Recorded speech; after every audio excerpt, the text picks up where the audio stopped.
First, a recent study claims to have new evidence that indicates tighter gun control laws can reduce gun violence.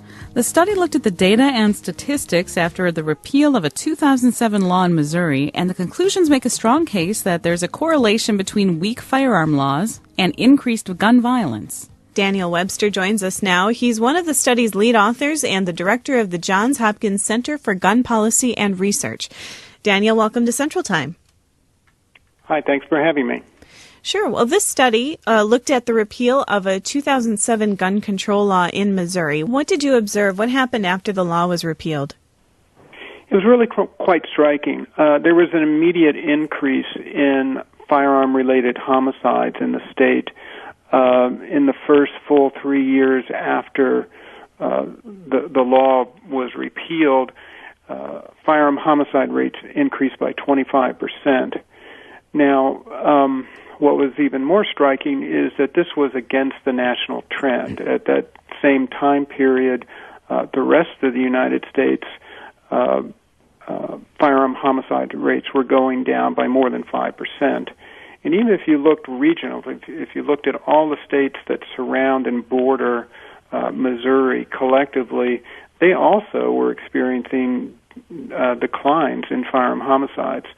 So it was a very large and sudden increase coincident with the repeal of this law that really was unique to Missouri. Now, Missouri had also enacted a stand your ground law the same year that these permit requirements were repealed. How did that throw a wrinkle in your research? So there were many states that were passing laws of this type during the study period of 1999 through 2012.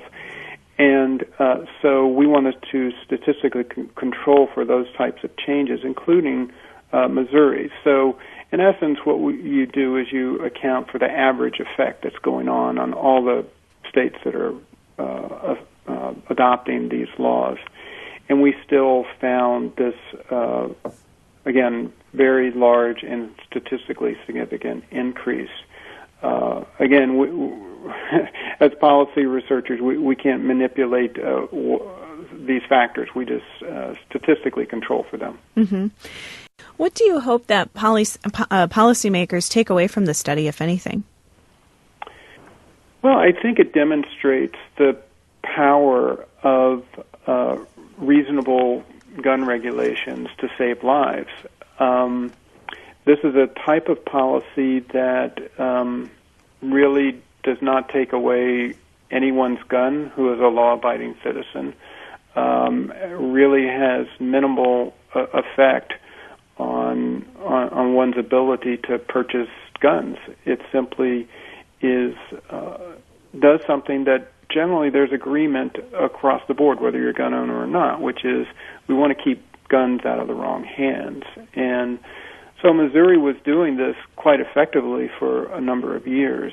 And when they decided to repeal that law, they did criminals a favor. They made it easier for them to get guns, and the result was more deaths. Well, Daniel, thank you so much for joining us today. Thank you for having me. Daniel Webster is the director of the Johns Hopkins Center for Gun Policy and Research.